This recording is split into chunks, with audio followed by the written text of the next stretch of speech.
Muy buenas noches para todos nuestros amigos cercanos al Instituto Bíblico Pastoral Latinoamericano. Es un gusto encontrarnos con ustedes en este viernes en la noche, en nuestro programa Biblia para la Comunidad, un espacio del Instituto Bíblico Pastoral Latinoamericano de Uniminuto, en el que cada semana los profesores de nuestra facultad comentan el Evangelio que la liturgia nos propone para cada domingo.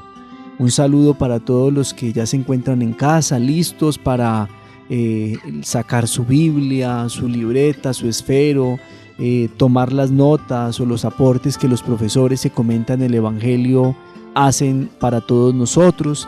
También para aquellos que se encuentran desplazándose en este momento desde su trabajo hasta sus casas, que el Señor les bendiga y los lleve con bien hasta sus hogares.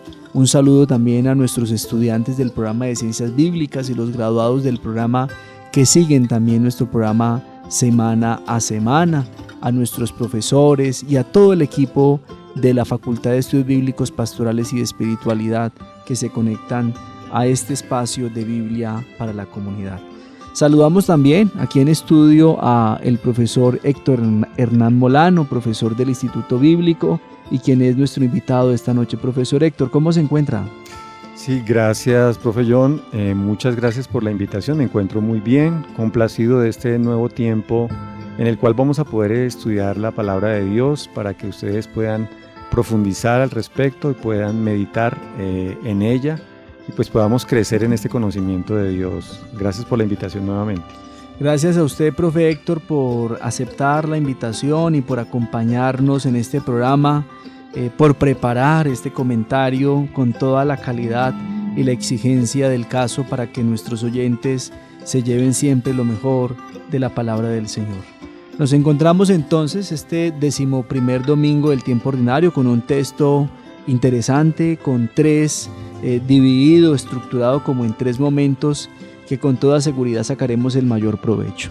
Antes de proclamar la palabra, quiero invitar al profe Héctor, a nuestro amigo Donald, aquí que nos acompaña en el máster cada semana, y a todos los que están siguiendo este programa para que invoquemos la presencia del Señor y para que a través del Espíritu de Dios, este mensaje que se prepara no solo desde el conocimiento que tienen nuestros invitados, sino también movidos por la fe en el Señor, movidos por el Espíritu que nos habita, para que este programa tenga el impacto, el eco, el fruto que nosotros deseamos, y es que la palabra siga llegando a todos nosotros de la mejor manera, para que a través de ella el Señor se siga haciendo presente en nuestra vida y que nosotros, descubriendo la presencia de Jesús, le digamos sí a su evangelio,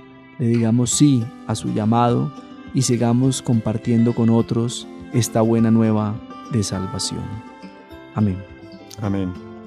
Profe Héctor, si le parece entonces, leemos el texto, proclamamos el texto para nuestros hermanos que de pronto ahora no tienen a la mano la palabra, pero que nos siguen y que quieren escuchar esta palabra. ¿Le parece? Así es, fabuloso, especial porque podemos recordar estas palabras que ya fueron escritas muchos años y también poder recordar el texto que vamos a estudiar. Bueno, si le parece, le ayudo con esto para que usted pueda entrar al comentario ahora. Sí, señor. Dice la palabra del Señor.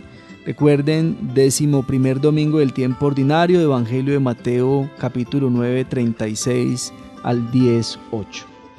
Al ver a la gente, sintió compasión de ellos, porque estaban cansados y agobiados como ovejas sin pastor. Entonces dijo a sus discípulos: la mies es abundante, pero los obreros son pocos.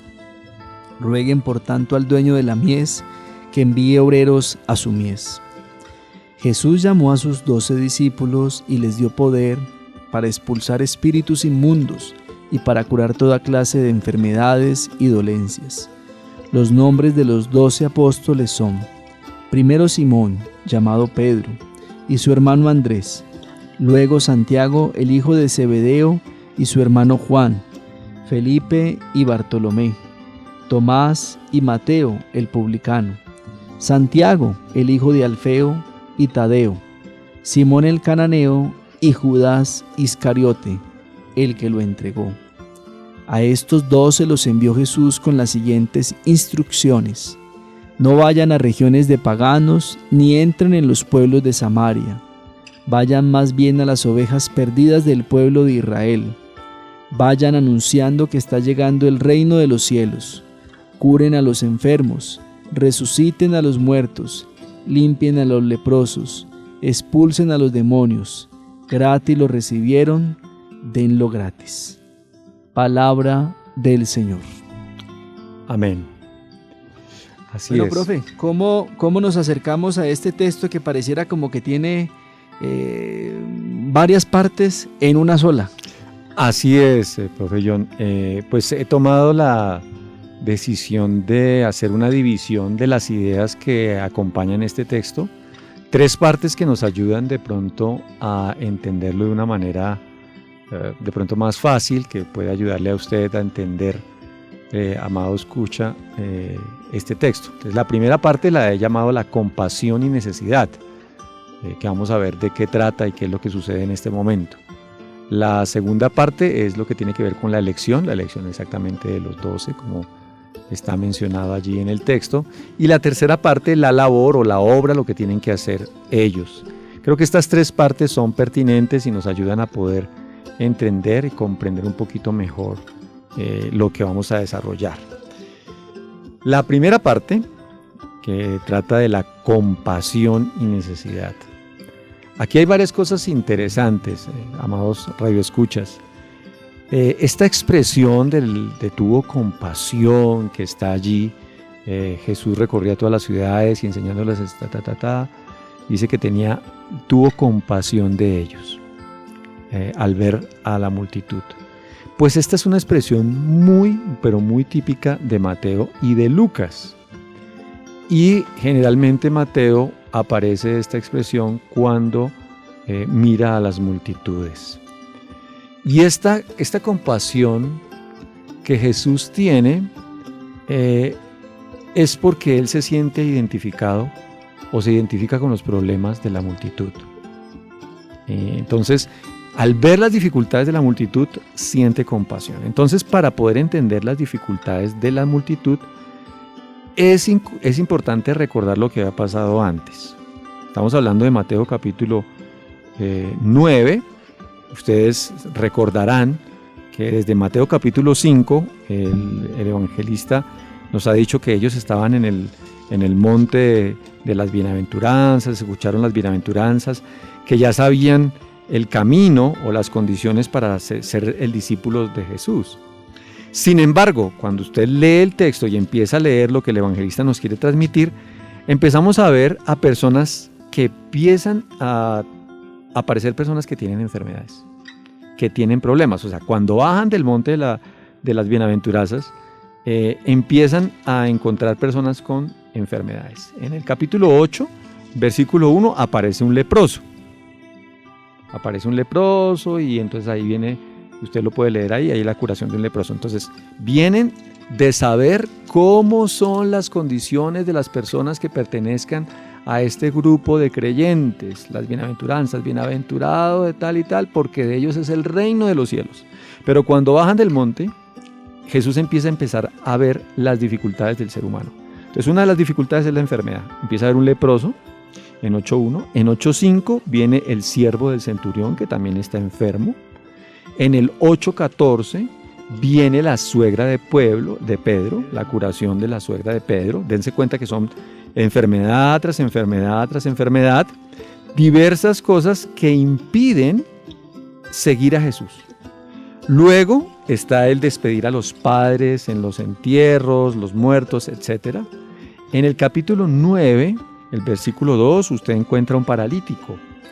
Luego encuentra usted en el 9:18 la hija de un oficial de la sinagoga que también está enfermo.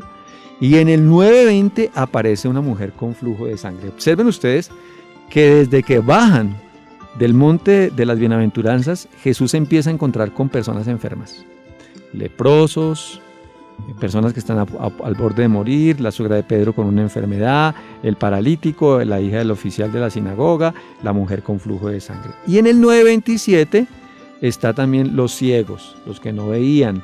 Entonces también hay muchas personas que están con enfermedades. Y los endemoniados también. Exacto, en el 9:32, muy bien, gracias, es una observación. En el 9:32 ya encontramos a un endemoniado. Dice, salían ellos todavía cuando le presentaron a un mudo endemoniado.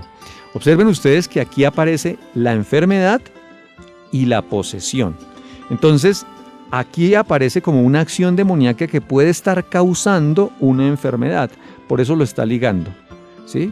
Ahora recordemos que pueden haber entornos en los cuales cierto tipo de enfermedades pueden ser consideradas fruto de demonización.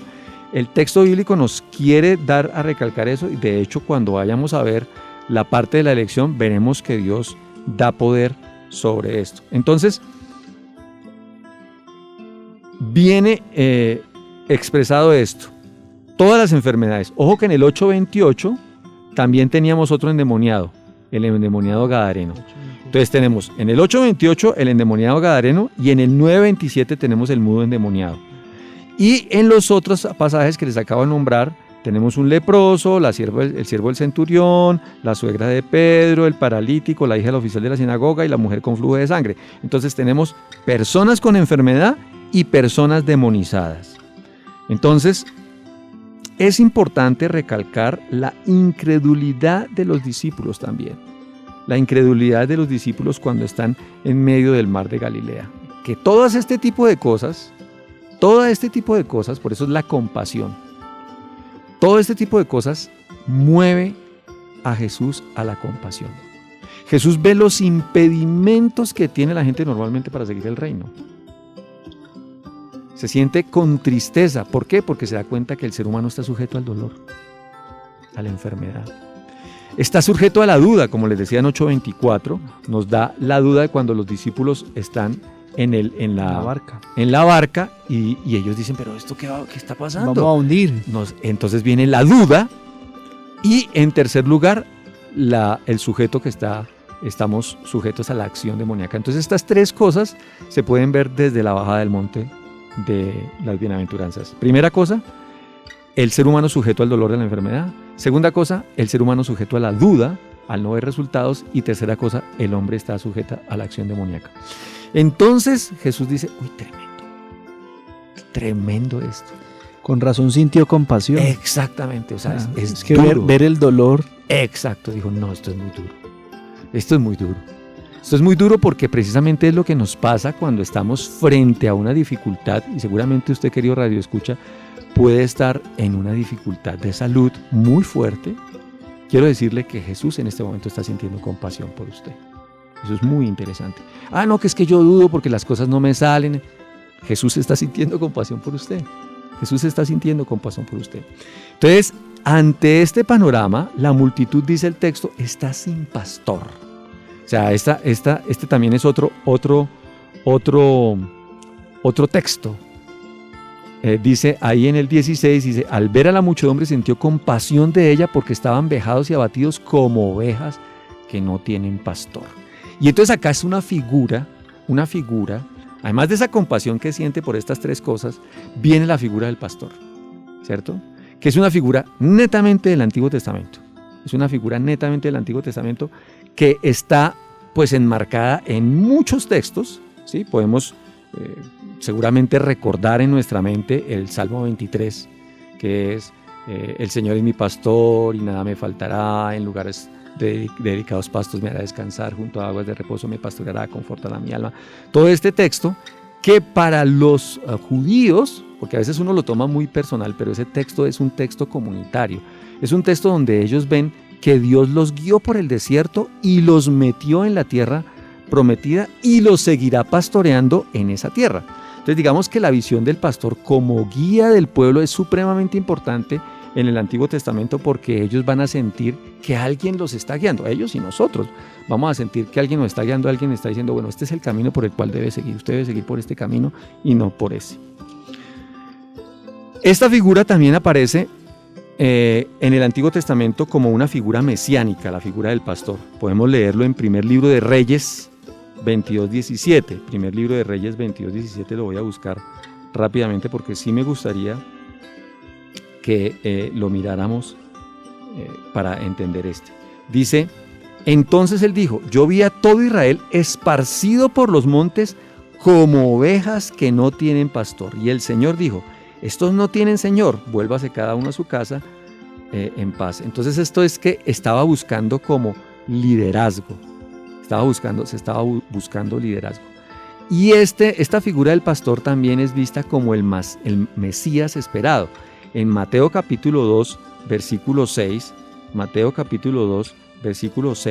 nosotros vemos cómo esta es una figura del Mesías esperado. Y tú, Belén, de la tierra de Judá, no eres la más pequeña entre los príncipes de Judá, porque de ti saldrá un guiador, un pastor, que apacentará a mi pueblo Israel. Entonces, digamos que en la mente del judío normal, que leyera, el que pudiera escuchar este texto, sabía que cuando se estaban refiriendo a un pastor, se estaban refiriendo a alguien que iba a guiar a la comunidad y que además de eso iba a tener una actitud mesiánica hacia ellos. Obviamente el pastor por excelencia es Jesús, como el Evangelio de Juan lo va a repetir, lo va a decir directamente, es el buen pastor, pero también es claro y es importante saber que se necesitan otros pastores que ayuden y por eso necesita el grupo de los discípulos que va a elegir.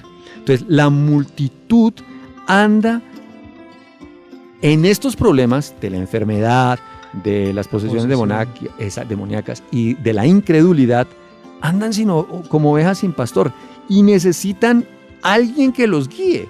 Y obviamente el Señor Jesús es todopoderoso para hacerlo, pero Él quiere, esto es importante saberlo, Él quiere que sea a través de esta comunidad o este grupo de personas, en este caso, estos 12 discípulos.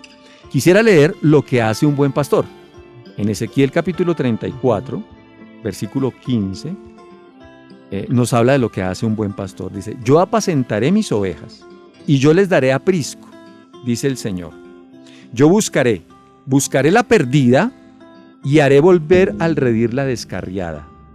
Vendaré la perniquebrada y fortaleceré la débil, pero la engordada y la fuerte destruiré y las apacentaré con justicia. Entonces, esto es lo que normalmente hace un pastor, una persona que guía a un pueblo. Entonces, buscar la perdida, volver al redil la que se descarría, sanar a la que está dañada, fortalecer a la débil y a la que es engordada, que le ha quitado algo, cortarla, darle una disciplina. Entonces, estos textos nos están mostrando, esta compasión del Señor Jesús nos está mostrando que además necesitan pastor. Y dice el texto, termina que no tiene pastor, ahí en el versículo 16, pero dice, la mies es mucha y los obreros pocos. Rogad pues al dueño de la mies que envíe obreros a su mies. Entonces, esta analogía de la mies, mis queridos radioescuchas, es porque está pronta la cosecha que necesita ser recogida y de la cual no hay muchos dispuestos a dar lo suyo para recogerla. Desafortunadamente en este momento han bajado también las vocaciones. ¿Por qué bajan las vocaciones? Porque no hay nadie que quiera unirse a esta compasión que se siente por la humanidad. Entonces se entra en el egoísmo, nos centramos en nosotros mismos y se nos olvida que hay que darle a los demás. Y es interesante que Jesús coloca este deseo suyo en la petición y la coloca en sus discípulos. Profe Molano, si le parece, hagamos una pausita y un momentico, porque usted lo dijo al inicio, ¿no? Son 3 partes que tiene el texto, como si la liturgia tuviera, la liturgia hubiera escogido 3 momentos que entra uno podría decir que como que qué tienen que ver, pero ya usted nos está dando una clave y es ubicándonos en ese contexto de los capítulos anteriores, el 9 y el 8, que vienen después de bajar del sermón, primer sermón, podríamos llamarlo el primer sermón, que es el sermón del monte. Así es. Y cómo esa realidad que Jesús va percibiendo de dolor, de sufrimiento, de posesión, de incredulidad, le lleva a comprender que la gente no tiene pastor. Exacto. que la comunidad está desorientada, perdida. Y es interesante, a mí me llama mucho la atención ese verbo, ¿sí? Sintió compasión. Exactamente. De la multitud al verla perdida, desorientada, enferma, y descubre entonces, o bueno, yo no sé si es un descubrimiento, una comprensión más bien que hace Jesús, que hay que atender esa necesidad. Exacto, que eso está muy duro. ¿Y quién lo va a hacer? Es la pregunta, ¿no? Bueno, porque hay mucha mies, pero no hay obreros. Entonces, ¿quién lo va a hacer? Y ahí viene la lección. Entonces viene esa segunda parte que seguramente usted va a desarrollar. Entonces, quisiera agregarle otra cosita antes de irnos al primer corte del programa, de esta primera parte del programa. Yo voy viendo 3 elementos interesantes, profesor Molano, usted me dirá. Y lo veo en 3 verbos, ¿sí? Sintió compasión, sentir. Así, muy bien. El segundo, el llamado de Jesús, llamó. Exactamente. Otro verbo, ¿no? El llamar. Exactamente. Cómo la compasión llama, no solamente me llama a mí, sino que llama a otros. Y en el tercer momento, el envío. Así es. ¿Sí? Sí, enviar con unas instrucciones muy particulares de que es como lo llaman las lecturas concéntricas, ¿no? O sea, empezamos desde una situación compleja para llegar al punto. Bueno, y ante esa situación que ha evidenciado el mismo Evangelio, de sufrimiento, de necesidad, de posesión, etcétera, ¿cómo vamos a responder? Exactamente, así es correcto, así es la división. Bien, entonces, si le parece, doctor Molano, para no adelantarnos aquí, vamos a hacer una pausa comercial un momentico y ya nos adentramos entonces a esos 2 momentos. Usted ya nos mostró por qué Jesús, ¿qué lo motivó? Eso, ¿de dónde viene esto que el Evangelio empieza diciendo hoy de sintió compasión de la multitud? Que lo ha ubicado muy bien usted en la figura del pastor y lo que esto significa en el contexto del mundo judío. Que recordemos que es un texto, Mateo es un evangelio para judíos cristianos, ¿sí? Pero luego entonces vienen esas 2 respuestas o reacciones que seguramente llaman fuertemente nuestra atención. Vamos entonces a una pausa comercial y ya retornamos aquí a nuestro programa Biblia para la Comunidad.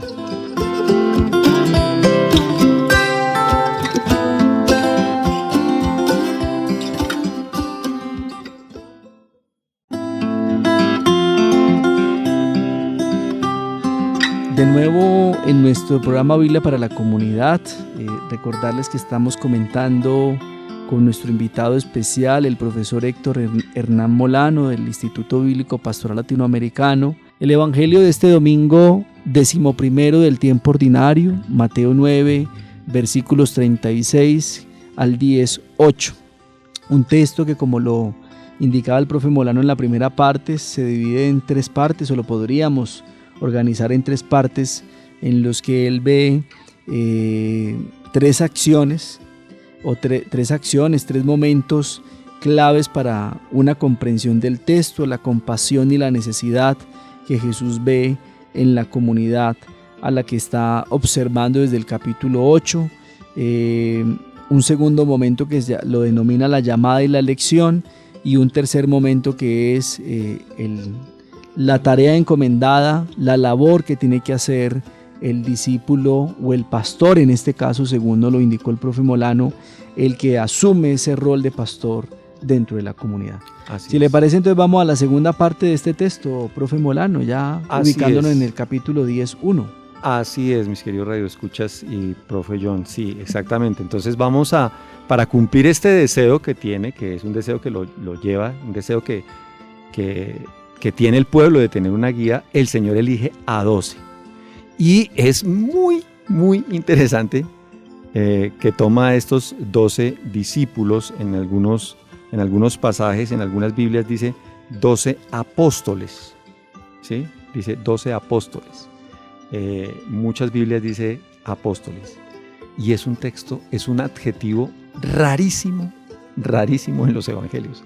Porque los apóstoles generalmente es un texto, es un adjetivo más posterior a la comunidad. Entonces el apóstol es un nombre, digamos, que surge en un momento dado de la historia de la iglesia, Pero es importante saber o mencionar que un apóstol, la palabra apóstol viene de aposteló, que es enviar. Entonces algunos dicen que el apóstol es el enviado, pero no es exactamente. El apóstol es mucho más que el enviado. El apóstol es un representante legal, es un representante legítimo. Es algo parecido a un embajador. ¿Sí? Eso es como si, porque es que yo les estaba diciendo, el trabajo lo podría hacer el Señor Jesucristo. Pero los apóstoles es como si fuera el Señor Jesucristo, porque son embajadores. Entonces, esto es muy importante tenerlo en cuenta, porque es que la visión de apostolado es una visión que es como si fuera Él mismo. Es como cuando usted tiene un problema en otro país, usted se dirige a su embajador y en esa, no sé, en ese sector donde usted va a estar en ese otro país, es como si fuera su propio país, y ahí no es que esté el presidente, ahí está el embajador, pero el embajador es como si fuera el presidente. Exactamente. Entonces, lo primero que hay que notar es eso, que son embajadores, que son personas que son capaces de hacer exactamente lo que Jesús haría. Lo segundo que hay que anotar es que el texto también nos menciona el 12. Entonces, lo segundo a anotar es que son 12. 12, dice, llamando a sus 12 discípulos o a sus 12 apóstoles o a sus 12 personas. Esta simbología también sin duda trae a la memoria de los que están escuchando pues las 12 tribus de Israel y también el sentido mesiánico de la aparición de estos 12, porque no es ajeno que haya escogido 12, porque la gente dice, ¿por qué no escogió 15, 18, 13, 24, 42? Es porque esto tiene una razón de ser. Quiero leer un texto de Mateo también, pero ya Mateo capítulo 19, versículo 28. Dice, Jesús les dijo, de cierto os digo que en la regeneración, cuando el Hijo del Hombre se siente en el trono de su gloria, vosotros que me habéis seguido, también os sentaréis sobre 12 tronos para juzgar a las 12 tribus de Israel. Entonces, ahí está el vínculo de las 12 con las 12. Es una visión veterotestamentaria que nos está ligando a las tribus de Israel. Esto significa también plenitud del pueblo de Dios. Los 12 significa la plenitud del pueblo de Dios. Sí, el 12 también significa eso. De hecho, cuando usted mira en el texto bíblico, cuando por allá sobran los panes y los peces, en un evangelio sobran 7, pero en el otro sobran 12, porque el 12 es la plenitud del pueblo. Esta elección está acompañada pues con un cierto poder, un poder extraño, que es poder de expulsar espíritus inmundos y de sanar. ¿Sí? Estas fueron acciones que Jesús encuentra, o sea, cosas que Jesús encuentra cuando baja al monte, dice, ellos necesitan esto. Ahora, recuerden que puede ser que algunas enfermedades, como vimos la del mudo, esté asociada con una posesión demoníaca. No obstante, aquí el punto que quiero resaltar es que este poder que les confiere no tiene ningún parangón, no tiene ninguna comparación en la Biblia. Solamente podríamos nombrar quizás a Elías y Eliseo. Cuando Eliseo dice, dame lo tuyo, no sé qué, y Elías se lo transfiere, pero Elías muere. Y aquí no ha muerto Jesús. Aquí Jesús no ha muerto. Entonces Jesús les dice, yo les doy este poder. Un poder de sanar enfermedades y un poder de expulsar demonios. Es una cosa que no sucede en ninguna otra parte, de que se le transfiera un poder a los seres sin que haya un muerto, con excepción de pues Elías y Eliseo, como les digo. Esa es la única alusión que hay en el Antiguo Testamento. Seguramente una alusión porque recuerden que Jesús es el nuevo Elías. ¿Qué hay de diferente o de extraño en esta elección de los 12? Pues en esta elección de los 12 siempre pues, se repite en varias ocasiones en los evangelios, y siempre en la elección de los evangelios, de los evangelistas, siempre se menciona a Pedro primero. En todas las listas de los 12, usted va a encontrar diferentes listas de elección de 12, van a ser diferentes en el sentido del orden. Y el orden tiene su razón de ser, pero siempre va a ser primero Pedro y de último Judas. Siempre lo va a encontrar usted así, primero Pedro y de último Judas. Ahora, Pedro, ¿por qué? Recuerden que Pedro típicamente lo conocemos, no, se conoce como el que tiene las llaves del reino, las llaves de apertura del reino. Esto es extraño para algunos, puede decir, ¿cómo así que esto él tiene las llaves? Entonces nos imaginamos... Hay puerta. Sí, y nos imaginamos, porque tenemos hay vigilante. ¿te acuerdas que había una figura que pintaban a veces, y pintaban a un San Pedro con unas llaves en el cinto? Sí. Muy, muy interesante. Entonces, quiero recordarles que Pedro es el que inicia el reino de los cielos, porque él inicia con la predicación en Hechos capítulo 2, si ustedes recuerdan, donde está un poco de gente y es el que hace el inicio en Pentecostés, toma la palabra, o sea, él abre el reino y también lo abre para los gentiles. Recuerden Hechos capítulo 9, cuando dice que se le hubo una aparición, una visión, y tuvo que ir a donde Cornelio. Típicamente la gente piensa que es Pablo el que habla a los gentiles así directamente. No, Pedro es el que tiene las llaves del reino. Y él es el que abre el reino. Y otra cosa, al final siempre está el que traiciona, el traidor. Judas, el que finalmente va a terminar traicionándolo. Pero digamos que lo importante de esta elección es el número 12, el poder que les transfiere y el poder que les transfiere. Esas dos cosas, digamos que son muy importantes. Obviamente hay algunas instrucciones con respecto a dónde ir y qué llevar, ¿cierto? Ya vamos a verlo en el punto 3. Pero digamos que en esencia lo que hace cuando elige estos 12 es, ¿necesitan pastor? Aquí están los pastores. Muy bien. O sea que entonces pasamos, Héctor, de este sentimiento de compasión a una comunidad o a un pueblo que necesita pastores, ya no un pastor, sino pastores, y pastores que se parezcan a Jesús. Exactamente. Pastores que actúen como Jesús. Y ahí entonces venimos al segundo momento del llamado. Jesús llama por su nombre, que eso tiene también un sentido muy importante en la Sagrada Escritura, que se le llame por el nombre a cada persona. Es muy importante también el orden, como usted bien lo señaló, cómo se van describiendo cada persona. Y esto entonces nos va poniendo en esa perspectiva de que hace falta pastores que respondan a la necesidad del pueblo, no como lo recordaba citando, por ejemplo, a Primera de Reyes o al mismo Ezequiel, que no hacen. Que de hecho el capítulo 34 del libro de Ezequiel es toda la queja de Dios hacia esos que se creen pastores, pero que no lo son, y que se engordan es con el beneficio del pueblo, que lo ponen a trabajar, a producir, y esos no son pastores, porque el pueblo, mientras el pueblo sufra, es porque no hay pastores, o al menos no al estilo de Jesús. Entonces viene ahí, yo creo que un elemento interesante, porque nos va a decir que estos a los que se llama, ¿sí? Y si van a recibir algún tipo de poder, es para responder a la necesidad, como bien lo señaló usted en la primera parte, a la necesidad que tiene el pueblo de Dios.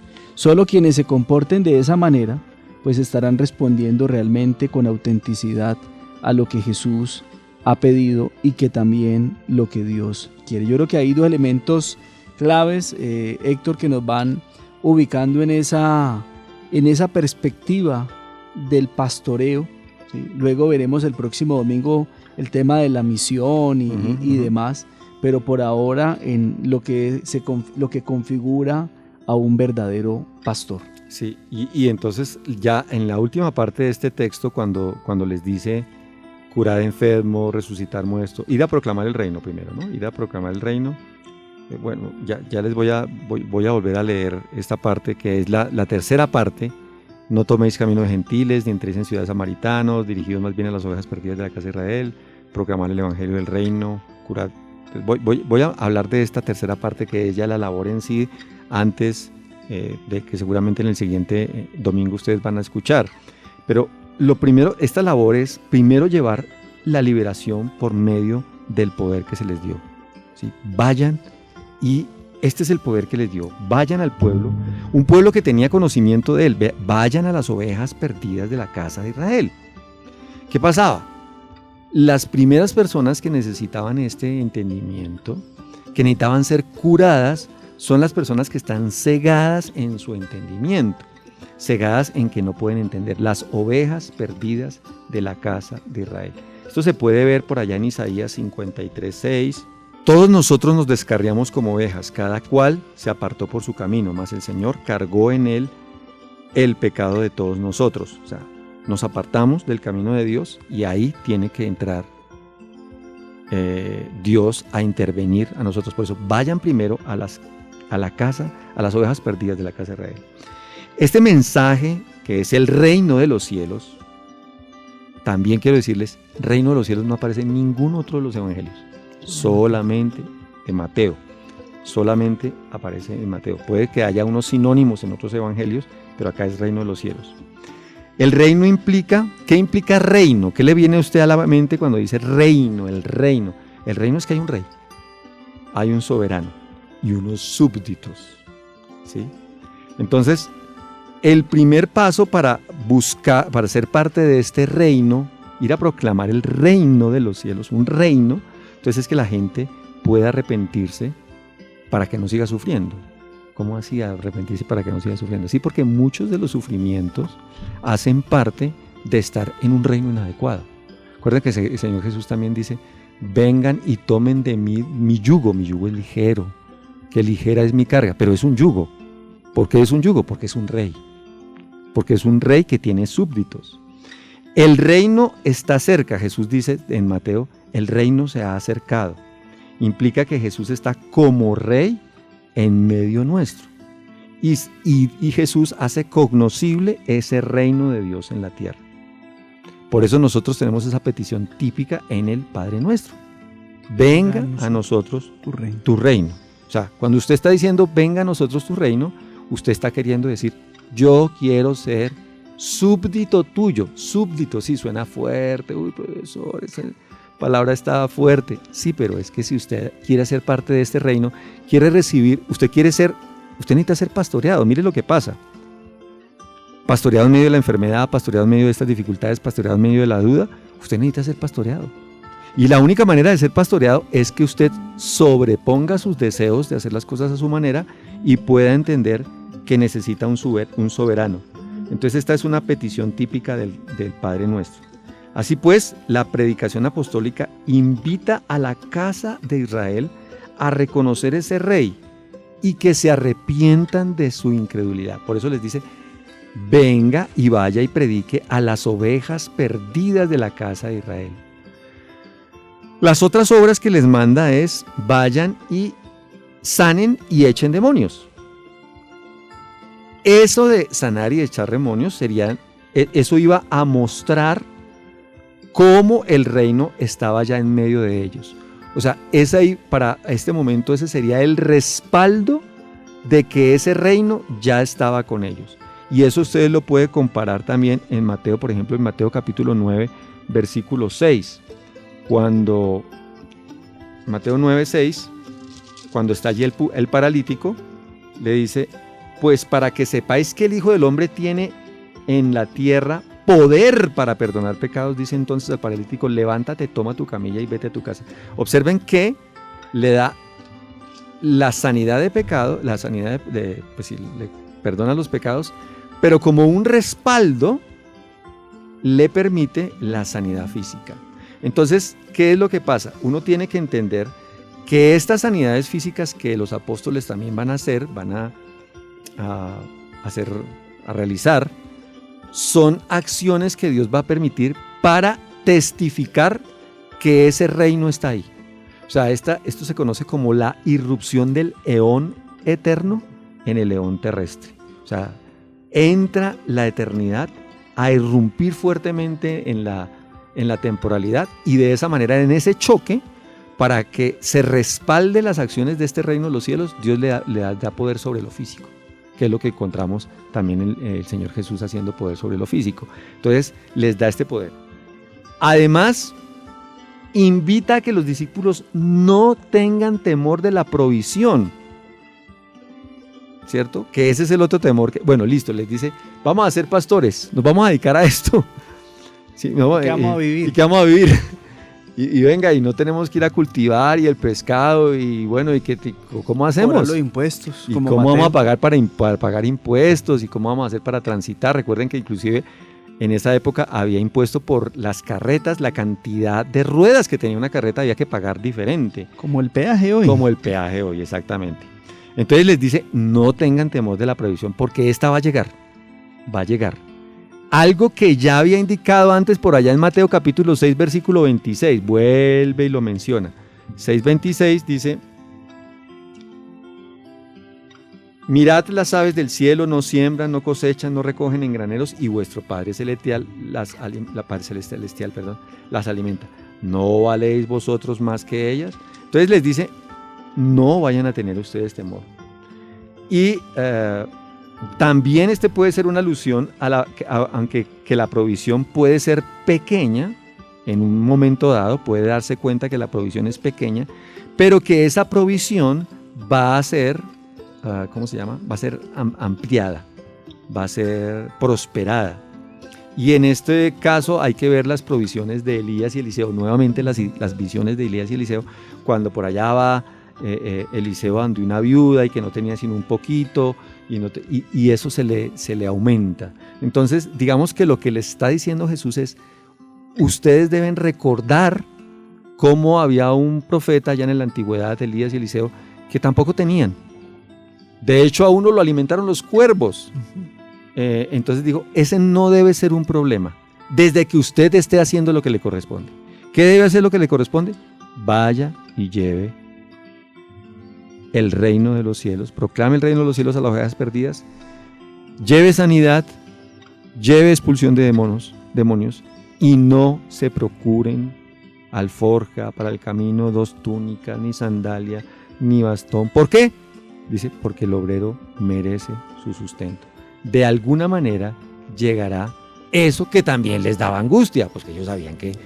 Y algo que necesitaban, Héctor, sin duda alguna, que todo misionero tiene unas necesidades, claro, que debe satisfacer, a veces incluso no solo para uno, sino también para su familia. Claro. Muchos de nosotros tenemos familia, no solamente, bueno, algunos sacerdotes o pastores se quedarán célibes o solteros, pero otros tenemos familia y también hemos sido llamados a ese pastoreo. Exactamente. Y por ende necesitamos suplir todas esas necesidades. Así es. Pues profe Héctor, realmente muy, muy interesante, muy profundo este planteamiento que usted nos ha hecho, porque creo que nos queda muy claro que si alguno o alguna se siente llamado por el Señor a pastorear, a acompañar una comunidad, si alguno, movido por la compasión que suscita tanta necesidad de tantos hombres y mujeres en este mundo, en esta creación que otros han dañado desafortunadamente, provocando heridas, sufrimiento y dolor en tantos hermanos, si alguno se siente llamado por eso, por ese sufrimiento, pero también desde su fe se siente llamado a acompañar y a actuar en esa compasión con la que Jesús nos llama a actuar, pues tenga presente este texto. Así es. Porque creo que nos recuerda que no nos llaman para vivir muy bien. Bueno, tampoco es que Jesús quiera que vivamos mal, ¿no? Pero tampoco pues, no nos llaman a estar en la comodidad de nuestra casa y haciéndonos los oídos sordos a la necesidad de los hermanos. Sí, se nos llama la compasión. Se nos llama precisamente a equilibrar esta creación y devolverle la sanidad con la que Dios la creó. Así es. Profe Héctor, muchas gracias. Quisiera pedirle en estos últimos minuticos una invitación. ¿A qué podríamos invitar a nuestros oyentes a la luz de este texto? Sí, gracias, profe. Mire, quiero que de pronto en este momento usted esté pensando en las dificultades generales que no tiene usted, porque seguramente usted tiene muchas, sino piense en las dificultades que tienen otras personas. Tenemos una guerra mundial, pero tenemos problemas más cercanos, tenemos población vulnerable en muchos sectores de nuestro país. ¿Qué podemos hacer o qué hemos hecho nosotros? ¿Hemos sentido compasión por ellos? ¿Y cómo? ¿Será que yo siento este llamado? Pregúntese, ¿será que yo siento este llamado? ¿Será que es parte de lo que Dios quiere que yo haga? ¿Soy capaz de esto? ¿Será que Dios me está llamando por nombre? Me está diciendo María, Pedro, Juan, Francisco, Héctor, Marta, John. Hágale. Entonces, si es esto, pues que Dios le esté guiando, le esté llamando. Hay lugar para todos, porque la mies es mucha. y los obreros son pocos. Amén, profe Héctor, pues gracias por acompañarnos en esta noche y esperamos tenerlo más ocasiones aquí y que el Señor le siga bendiciendo a usted, a su familia, a su trabajo, a su vida, a su salud. Amén, así sea. Muchas gracias por la invitación. Bueno, y a todos ustedes, amigos de nuestro programa Biblia para Comunidad, muchas gracias por acompañarnos en esta noche. Esperamos que este comentario enriquezca y fortalezca su vida de fe y su seguimiento en el Señor. Recuerden que tenemos las inscripciones abiertas en este momento para entrar a estudiar nuestro programa de Ciencias Bíblicas en Uniminuto. Recuerden que se pueden poner en contacto con nosotros a través del correo ibpl@uniminuto.edu o dirigirse a nuestras instalaciones aquí en la calle 80 o a través de nuestra página web www.uniminuto.edu. Estamos atentos para escucharlos, para recibirlos y para atenderlos en este programa, en este instituto que está al servicio de la comunidad. Un abrazo y nos vemos la próxima semana.